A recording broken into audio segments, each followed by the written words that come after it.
खुशामदीद 9:33 programme अब तक के साथ जम्मू के स्टूडियो से बराह रास्त में आसिफ रशीद। प्रोग्राम में सबसे पहले बात रमजान मुबारक के मुक़द्दस महीने के हवाले से और हुकूमती सतह पर होने वाले फैसलों के।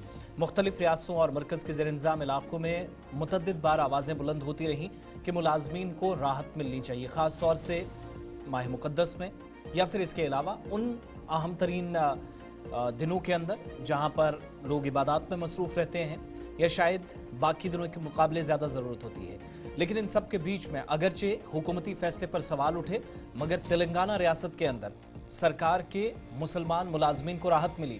तमाम मुसलमान सरकारी मुलाजमीन को रमज़ान मुबारक के मुक़द्दस महीने में 2 मार्च से 31 मार्च तक शाम 4 बजे दफातर से जल्दी जाने की इजाज़त मिल गई है। सरकारी सतह पर आज हुक्मनामा जारी हुआ और मीडिया रिपोर्ट्स भी पहले आ रही थी, बाद में तस्दीक हुई। एक सरकारी हुक्मनामे में यह बताया गया है कि रियासत तेलंगाना में काम करने वाले तमाम मुसलमान सरकारी मुलाजमीन, जिनमें असातिज़ा हों, कॉन्ट्रैक्ट और आउटसोर्सिंग मुलाजमीन, कॉरपोरेशन हों, पब्लिक सेक्टर्स के वर्कर्स हों, सभी को यह सहूलत फराहम की जाएगी। और मुस्लिम मुलाजमीन को यह सहूलत रमज़ान मुबारक के बाइस दी गई ताकि वो रोज़ा अफ्तार या नमाज तरावी की अदायगी में आसानी महसूस करें और वक्त पर नमाज की अदायगी हो।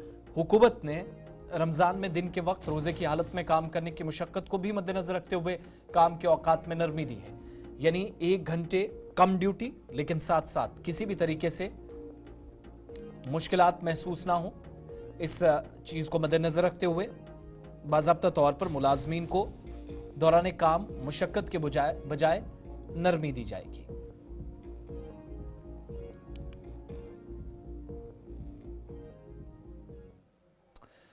बात भारत और कतर के ताल्लुकात की। कतर के अमीर इस वक्त हिंदुस्तान के दौरे पर हैं और वज़ीर-ए-आज़म मोदी से आज अहम मुलाकात हुई, जबकि मुल्क के सदर द्रौपदी मुर्मू से भी मुलाकात हुई।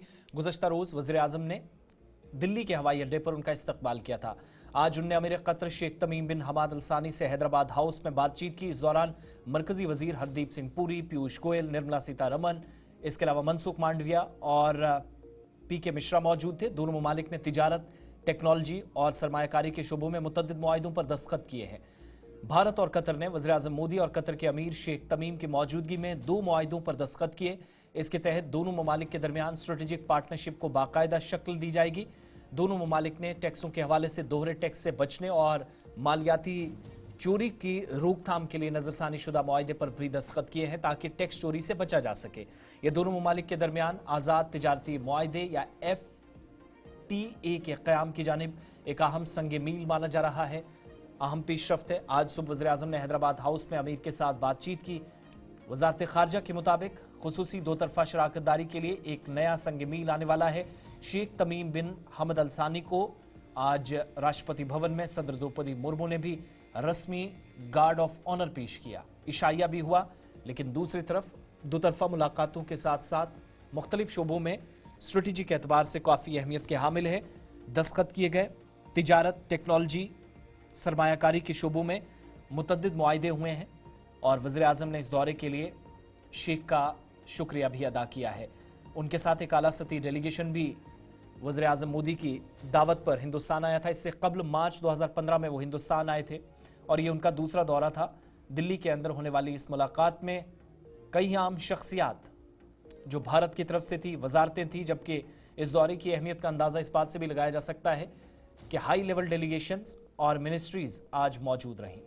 न सिर्फ गार्ड ऑफ ऑनर पेश किया गया, बल्कि साथ साथ 2 तरफ़ा मुआहिदों में जब बातचीत हो रही थी, डिस्कशन हो रहा था, फाइलें एक दूसरे को दी जा रही थी, तो उस वक्त top officials including central ministers शामिल थे। इधर बाद में आज न्यूज़ कॉन्फ्रेंस की गई है जिसमें वज़ारत ख़ारजा के तर्जुमान ने तस्दीक की कि मुख्तलिफ शोबों में भारत और कतर के दरमियान न सिर्फ मुआहिदे हुए बल्कि मुस्तक़बिल में किस हिकमत अमली के साथ भारत और कतर काम करेंगे, इस ताल्लुक से भी तफसीली तबादला ख्याल हुआ। प्रेस कॉन्फ्रेंस में तफसीलात फराहम की गई। Just a while ago, the Prime Minister held bilateral talks with His Highness the Amir at Hyderabad House. Both leaders recalled the historic trade linkages, deep-rooted people-to-people ties, and robust bilateral relations between both the countries. They expressed the desire for further expanding and deepening of the multifaceted relationship between the two countries. Both sides have today agreed to elevate the relationship to a strategic partnership, and India and Qatar have signed an agreement in this regard today. Trade, investment, and energy were among the major topics of discussion between the two leaders today. The trade today between India and Qatar is about $14 billion annually. Both sides have agreed to set a target to double this in the next 5 years. Qatar is also an important partner for investments in India. The Qatar's Sovereign Wealth Fund, the Qatar Investment Authority, currently has about $1.5 billion FDI in India in sectors like retail, power, IT, education, health, affordable housing, etc. Now, both leaders today identified a number of areas in which the Qatar Investment Authority can increase investments in India.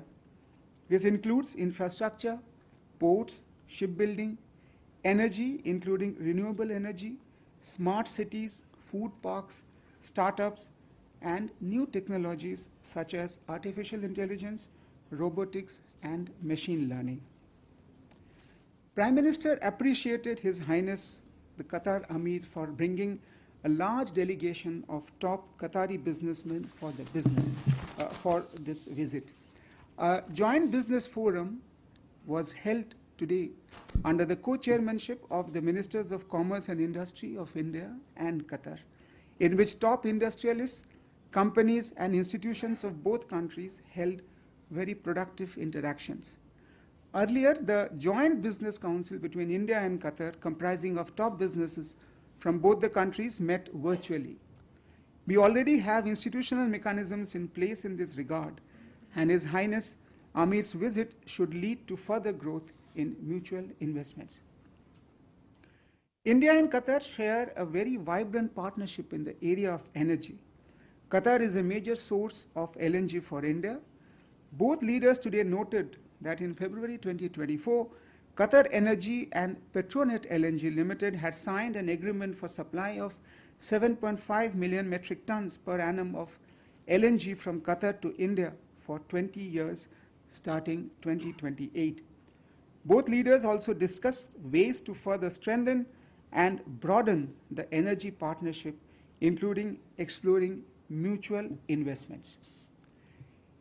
India and Qatar today enjoy. अब इस दौरे के बाद बात जरा जम्मू कश्मीर की करते हैं, जहां पर जम्मू कश्मीर पुलिस की क्राइम ब्रांच की जानिब से कार्रवाई की गई है और जम्मू कश्मीर पुलिस ने बाज़ाब्ता तौर पर या क्राइम ब्रांच ने मुबैना तौर पर करोड़ों रुपए के कर्ज घोटाले के सिलसिले में जम्मू और कश्मीर बैंक के एक साबिक मैनेजर समेत 5 मुल्जिमान को गिरफ्तार किया है, जिसकी तस्दीक मुतलका एजेंसी की जानिब से कर दी गई है। तफसीलात के मुताबिक ये केस 2023 में बैंक के जम्मू जोनल ऑफिस के निगरान और कंट्रोल डिवीजन के चीफ मैनेजर मोहम्मद शकील की तहरीरी शिकायत पर दर्ज किया गया था। शिकायत करंदा ने इल्जाम आयद किया था कि integrated watershed management programme यानी IWMP पुंछ के कॉन्ट्रैक्ट मुलाजिम सलीम यूसुफ भट्टी और दीगर ने सुरनकोट में बैंक के लिसाना ब्रांच में वाटर शेड कमेटी के गैर फाल अकाउंट्स को एक्टिवेट करवाया। क्राइम ब्रांच की तर्जुमान के मुताबिक मुलजिम ने मुबैना तौर पर खातों का नाम तब्दील कराया, मुख्तलिफ गैर मौजूदा मुलाजमीन को जाली तनख्वाह सर्टिफिकेट्स और तस्दीकी खत जारी किए और खुद को सरकारी मुलाजिम जाहिर करके जाती कर्ज, कैश क्रेडिट लोन और कार लोन हासिल करने में कामयाब हुआ। मुतलका एजेंसी ने इस बात की भी तस्दीक की कि मुल्जिमान मेंढर और मेंढर बस स्टैंड पर बैंक के ब्रांच ऑफिस में जाली सरकारी अकाउंट्स खोलने में भी कामयाब रहे। पहले मुख्तलिफ बैंकों के जरिए वाटर शेड कमेटी के खातों और उनकी तरफ से खोले गए जाली बैंक अकाउंट्स में रकम जमा करवाई गई। जाली अथॉरिटी लेटर जारी हुए जिसमें ब्रांचों को हिदायत दी गई कि वो मुल्जिम के इनफरादी खातों में तनख्वाहें तकसीम करें और इसमें क्रेडिट करें और इसी तरीके से धोखाधड़ी से मुख्तलिफ ब्रांचों से 5 करोड़ रुपए के कर्जे हासिल करने में ये कामयाब हो गए और जम्मू कश्मीर बैंक को भारी नुकसान पहुंचाया गया। तहकीकात को आगे बढ़ाते हुए क्राइम ब्रांच ने 5 मुल्जिमान को गिरफ्तार कर लिया है और उस वक्त के बैंक के राजौरी ब्रांच के मैनेजर स्की 2 जम्मू के जितेंद्र सिंह और जो इतलात के मुताबिक अब मोहम्मद कबीर का नाम सामने आया, मोहम्मद जफीर खान, पुंछ के जफर इकबाल, राजौरी के मोहम्मद शकील। तर्जुमान के मुताबिक ये जब शिकायत दर्ज हुई थी तो उसके बाद तहकीकात आगे बढ़ रही थी और मुबैना घोटाले में 5 लोगों की गिरफ्तारी हुई, साबिक मैनेजर समेत गिरफ्तारियां हुई हैं, तहकीकात चल रही हैं और इस केस में मजीद गिरफ्तारियां मुतवक्के हैं।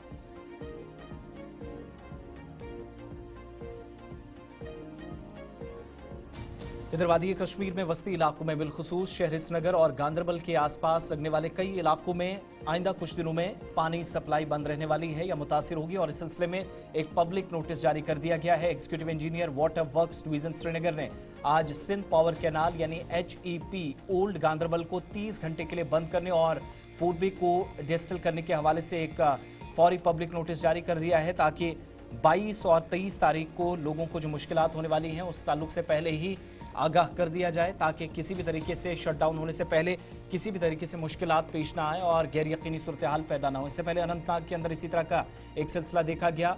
अर्जेंट पब्लिक नोटिस जारी हुआ।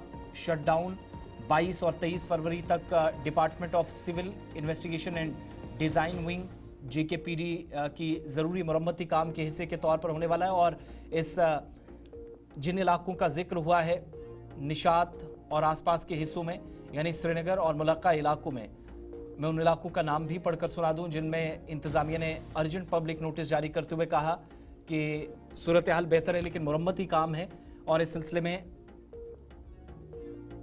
बाज़ाब्ता तौर पर executive engineer water works division Srinagar ने जो तस्दीक की है कि 22 और 23 तारीख को जकूरा, गुलाब बाग, ऑलस्टिंग, सोहामा, हदूरा, छतराहमा, खलमुल्ला, हबक, नसीम बाग, बसरबाग, मलबाग, पांदच, बचपुरा, सोरा, आचार, बहलोपुरा, जोनीमार, नौशहरा, बाग अली मर्दान खान, जडीबल, हवल, अलमगरी बाजार, राजौरी कदल, नालामर, नवा कदल, बोहरी कदल, नौहट्टा, लाल बाजार, हजरतबल, इसके अलावा सदरबल, नगीन, सैदा कदल, रैनवारी, खानियार, खयाम, नौपुरा, डलगेट, इसके अलावा Kon Khan, Gagribal, Nehru park, Dal areas, Brein, Gupkar, Sonwar, Indiranagar, Shivpora, Batwara, Pandrethan, Lal Chowk, court road, residency road, MA road, Bishamber नगर,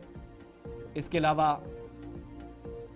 बडम्प, फतेह कदल, बरबरशाह, फतेह कदल, हबकदल, गवकदल, शहीदगंज, करण नगर, काकसराय, बाल गार्डन, छताबल, कावडरा, ईदगाह, महाराजगंज, जैनकदल, सैदपुरा, बिमना, फिरदौसाबाद, बटमालू के कई इलाके, कमरवारी, जैनकोट, नूराबाद, उमेराबाद और मुलक्का हिस्सों के अंदर 22 और 23 तारीख को 30 घंटों के लिए पानी सप्लाई बंद रहेगी और ये ज़रूरी मरम्मती काम जो गांदरबल वाली साइड से कैनाल का होना है उस सिलसिले में पहले से ही आवाम को आगाह कर दिया गया है ताकि कल किसी भी तरीके की मुश्किलात पेश ना आए।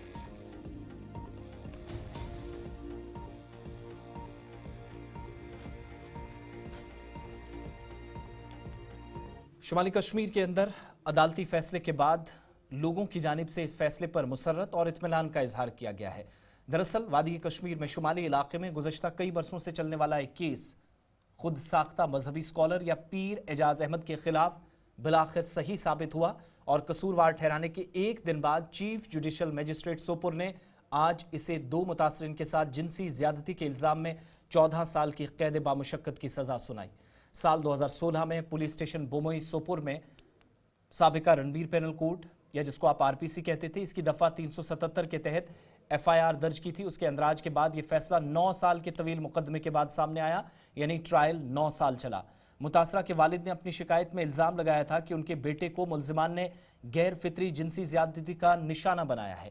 मामले की हसासियत को देखते हुए उस वक्त के senior superintendent of police Sopore ने मामले की तहकीकात के लिए आशीष मिश्रा जो अब सुप्रिंटेंडेंट ऑफ पुलिस के तौर पर खिदमात अंजाम दे रहे हैं उनकी निगरानी में खुसूसी तहकीकाती टीम या तफ्तीशी टीम SIT का गठन किया या तश्कील दी। पीर को यानी गुज़श्ता रोज चीफ जुडिशल मजिस्ट्रेट सोपुर ने मुजरिम एजाज शेख को 2 मुतासरीन के खिलाफ जराइम का मुर्तकब पाते हुए सजा सुनाई।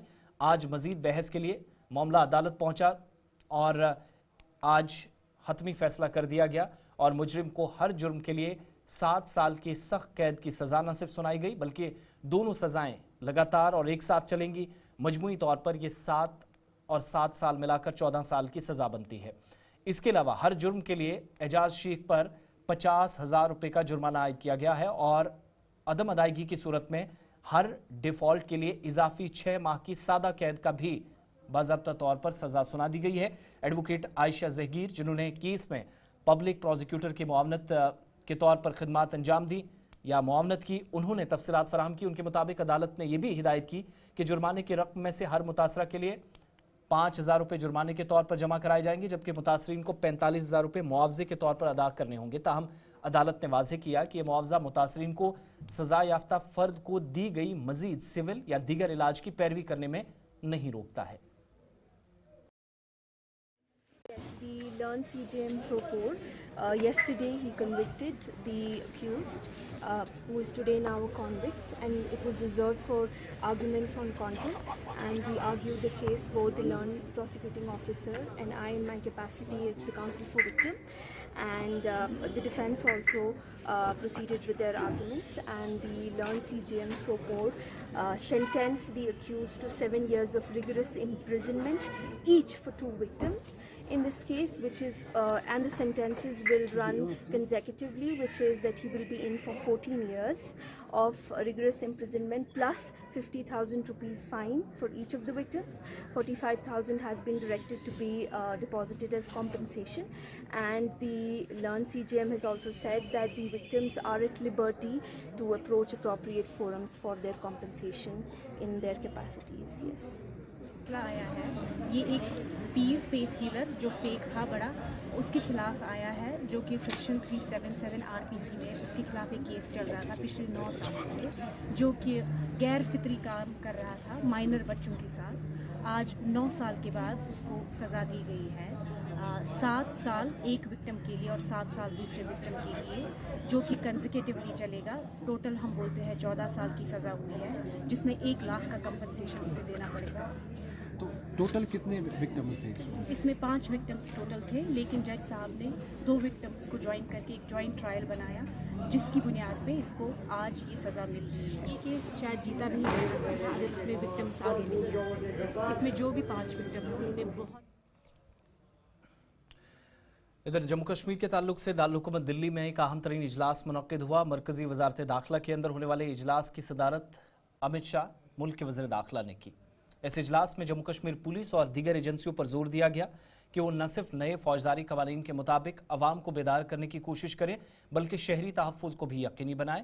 वज़ीर दाखिला अमित शाह ने वज़ीर आला उमर अब्दुल्ला की मौजूदगी में जम्मू कश्मीर में 3 नए फौजदारी कवानीन के नफाज पर एक जायज़ा मीटिंग की सदारत की, और इस मीटिंग में जम्मू कश्मीर के लेफ्टिनेंट गवर्नर मनोज सिन्हा, दीगर सीनियर अफसरान ने भी शिरकत की। मीटिंग के बाद मीडिया से बात करते हुए उमर अब्दुल्ला ने कहा कि वज़ीर दाखिला मुल्क में नए फौजदारी कवानीन के नफाज का मुसलसल जायज़ा ले रहे हैं और इनका सही इस्तेमाल कैसे हो, किस हद तक हो, इस बार बात हुई है। इस सिलसिले में जम्मू कश्मीर की बारी है। उनके मुताबिक 11 रियासतों और मरकज़ के ज़ेर-इंतज़ाम इलाकों में जायज़ा मीटिंगें मुनक्किद हो रही हैं। उसी की एक कड़ी जम्मू कश्मीर तक पहुंची और जम्मू कश्मीर में नए फौजदारी कवानीन का सही नफाज हो, इस ताल्लुक से बातचीत हुई। कुछ मसाइल उनके मुताबिक रहे, इन पर भी बातचीत हुई और उन्हें जल्द ठीक किया जाएगा।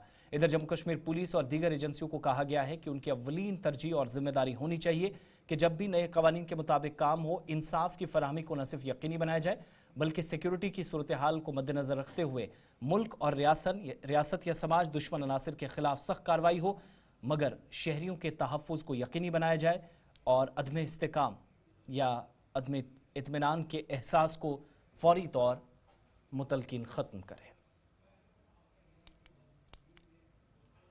प्रोग्राम अब तक में इस्तकबाल communist party of India Marxist CPIM की जानिब से जम्मू में मुनक़िदा 13वीं रियासती कॉन्फ्रेंस के दौरान दफ़ा 370 की मनसूखी और जम्मू कश्मीर को 2 यूनियन टेरिटरीज में तकसीम करने के इक़दाम की शदीद मज़म्मत की। इजलास से खिताब करते हुए CPIM के सीनियर रहनुमा प्रकाश करात ने 5 अगस्त 2019 को जम्मू कश्मीर के खुसूसी दर्जे की मनसूखी को गैर आइनी और 1947 में कश्मीरी अवाम से किए गए वादों की खिलाफ वर्जी करार दिया।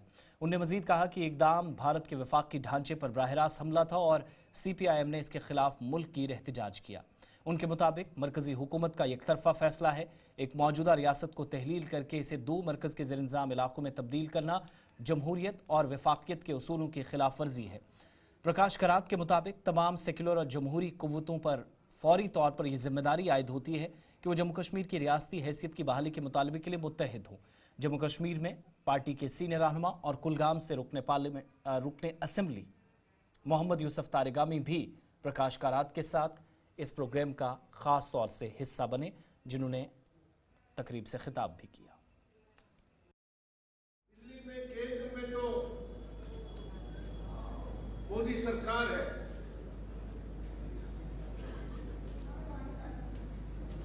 चुनाव के पहले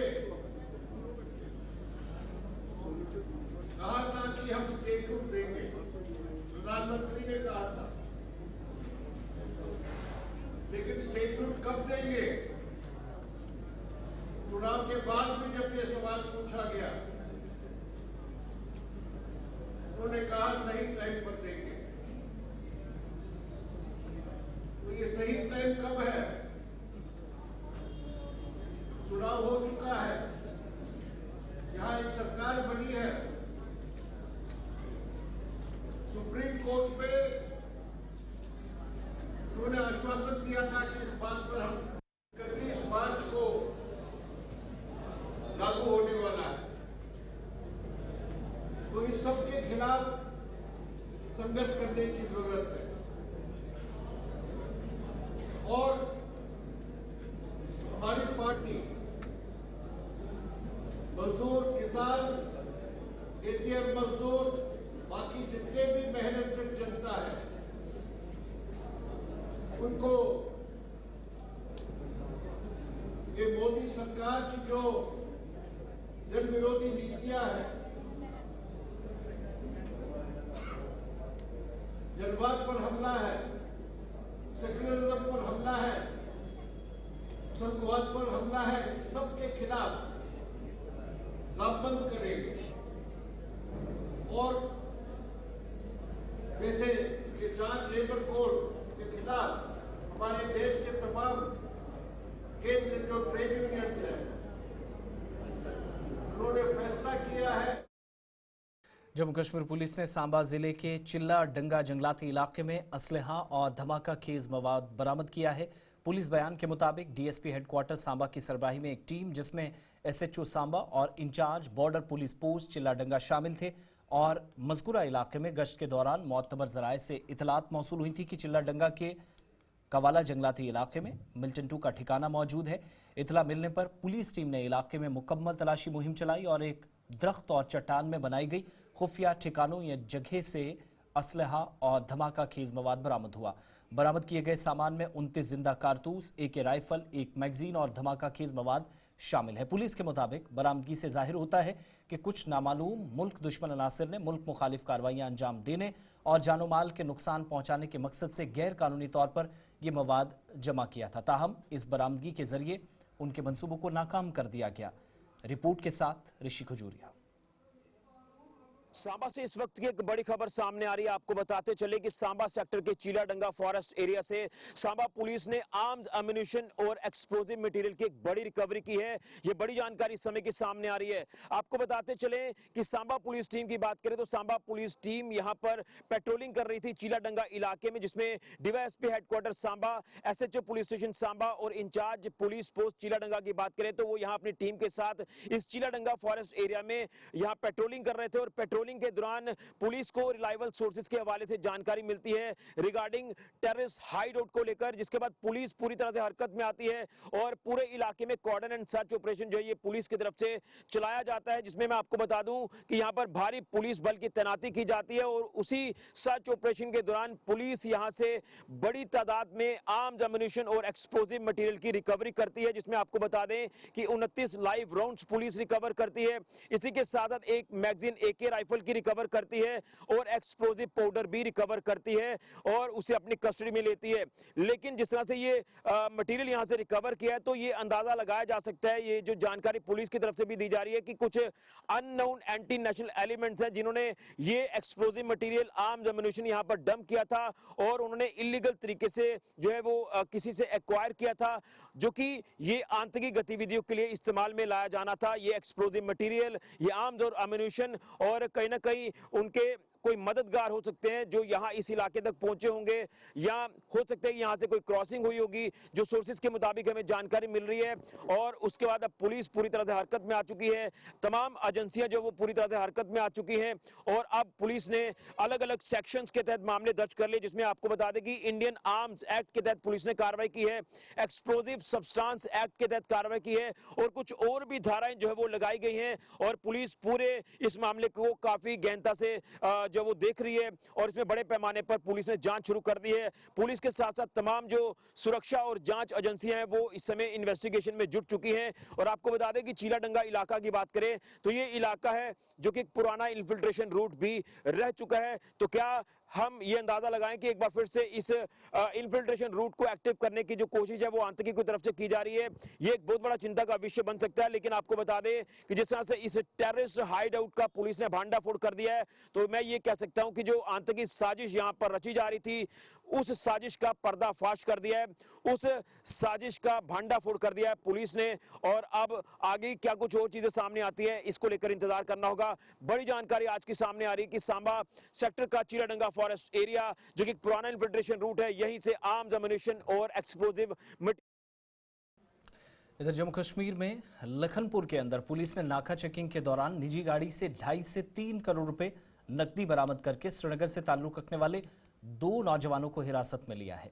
पुलिस बयान के मुताबिक लखनपुर में मामूल की चेकिंग के दौरान जम्मू कश्मीर पुलिस ने एक क्रेटा गाड़ी को रोककर इसकी तलाशी ली, जिसके दौरान गाड़ी से नकदी 2 से 3 करोड़ रुपए बरामद हुए। इस सिलसिले में पुलिस की जानिब से मुख्तलिफ दफात के तहत मुकदमा दर्ज कर लिया गया है और एसएसपी कठुआ के मुताबिक तहकीकात शुरू कर दी गई है। वो नाके पे हम लोगों ने गाड़ी पकड़ी, काफी सारा कैश था। गाड़ी में काफी सारा कैश था, तो लखनपुर पुलिस स्टेशन का स्टाफ था, उसने अच्छा काम किया उसको पकड़ के। उसमें कैविटी थी, कैविटी में जो कैश डिस्कवर हुआ है, तो अभी उसी कैश की गिनती वगैरह चल रही है और फर्दर इंक्वायरी भी चल रही है। कितने लोगों को हिरासत में लिया सर? कहाँ से कैश लाया और कहाँ लेके जा रहे थे ये लोग? गाड़ी में 2 लोग हैं जिनको क्वेश्चनिंग के लिए रखा है। नॉर्मली जो कैश से रिलेटेड वारदात होती है उसमें इनकम टैक्स डिपार्टमेंट को हम लोग इन्फॉर्मेशन देते हैं, तो इनकम टैक्स डिपार्टमेंट के भी रिप्रेजेंटेटिव्स आए हैं, वो लोग अपनी कार्रवाई कर रहे हैं। तो इन्वेस्टिगेशन के बाद जो आएगा हम लोग आपको बताएंगे। अब तक क्या सामने आया सर कुछ? अब तक डिटेल कहाँ के आई? ये जो गाड़ी थी ये दिल्ली से आ रही थी, श्रीनगर को जा रही थी। इसमें कैश था और कैश से 2 लोग थे गाड़ी में, तो उसमें अब जो बाकी लीगल फॉर्मेलिटीज हैं वो चल रही हैं। कहाँ के रहने वाले हैं? फंडिंग एंगल तो नहीं सामने आया? ऐसा कोई टेरर फंडिंग एंगल सामने जनूबी कश्मीर के जिला कुलगाम में काजीगुंड इलाके से गुज़श्ता दिनों 3 खाना बदूश लापता हुए हैं।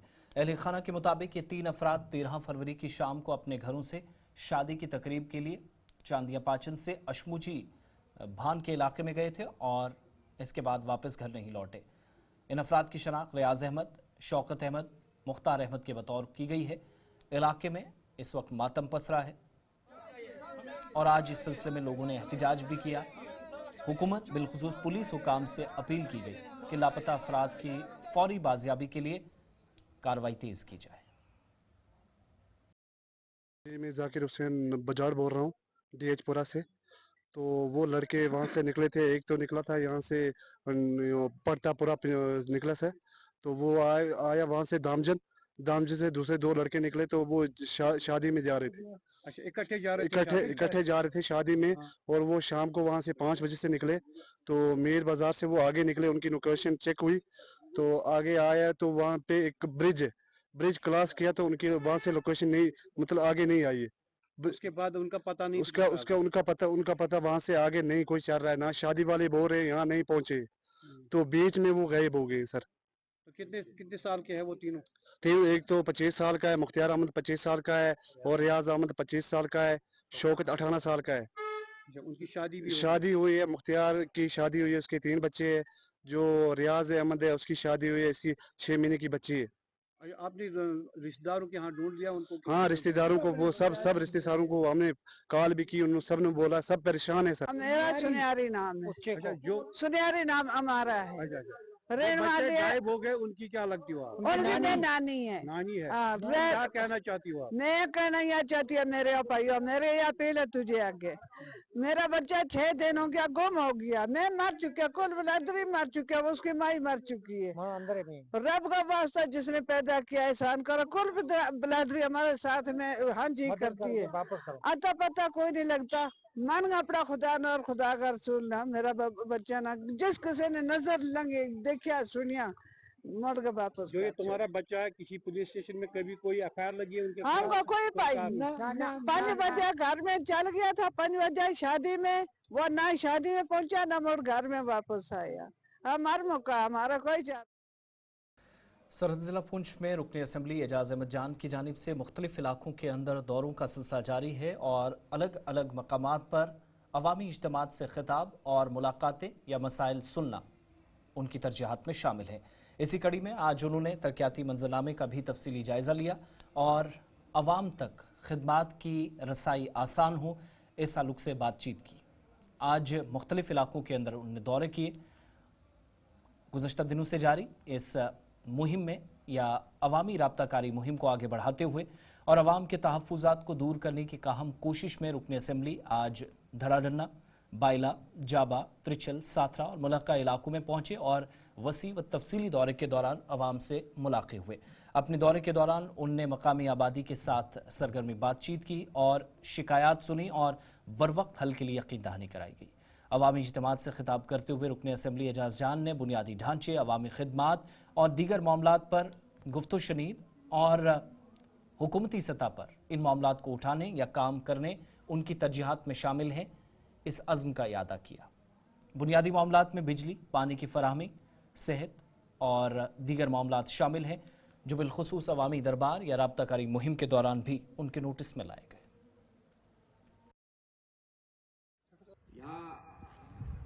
सभी मुकर्रिर हज़रात ने कुछ अहम मुद्दे रखे हैं यहाँ, जैसे हमारे हाजी अलहाज अब्दुल करीम साहब ने, इन्होंने बड़ी डिमांड रखी कि इसको एक मॉडल विलेज का दर्जा दिया जाए दड़ा पंचायत को। मैं सिफारिश करता हूँ, मैं रिक्वेस्ट करता हूँ एजाज जान साहब से कि ये बहुत बड़ा इशू है। जब मॉडल विलेज ये बन जाएगा तो यकीन मानिए आपकी हर तरह की तरक्की जो है उसी क्राइटेरिया में आ जाएगी। जहाँ तक रोड्स का ताल्लुक है वो आपने सुन लिया है और एजाज जान साहब को इतना ज्यादा ब्रीफ करने की जरूरत नहीं है, क्योंकि ये पूरी कॉन्स्टिट्यूंसी का हर पंचायत का 95% बल्कि 99% लोगों के जानते हैं कि किस इलाके में क्या मुश्किलात है। और अभी भी बहुत सी ऐसी ताकतें हैं जो हमें काम नहीं करने दे रही, ये आप तमाम लोग लेकिन अल्लाह का शुक्र है कि जब से ये हुकूमत बनी है आपके दिल में जो एक डर खौफ था वो जरूर खत्म हुआ है। जो हमारे बुजुर्गों को, हमारे नौजवानों को डराया जाता था, धमकाया जाता था, वो कहीं अपने रोजगार के लिए जाते थे, वहां परेशानी होती थी। इसलिए मेरी आपसे गुजारिश है कि पहले हमें अल्लाह से मांगना चाहिए कि हमारी जो जरूरतें हैं वो दूर हों, हमारी मुश्किलें दूर हों, और फिर अल्लाह ही रास्ते बनाता है। कोई इंसान किसी का काम नहीं कर सकता जब तक अल्लाह की उसके ऊपर जो है नजर हो, और जब अल्लाह की नजर हो तो फिर बहाना लगता है काम। हमारी हुकूमत बने हुए 3 महीने हुए और 2014 के बाद पहली बार PMGSY की सड़कें हमने चलाई। 10 साल पिछले इन्होंने सड़कें नहीं चलाई, और अल्लाह का शुक्र है कि आपकी पंचायत में 2 सड़कें हमने जो है यहाँ सैंक्शन करवा दी। से गुजारिश है कि ऊपर आ जाए, सभी आ जाए ऊपर, जोर से घूमने। बड़ी खुशहाली है जी। अस्सलाम वालेकुम।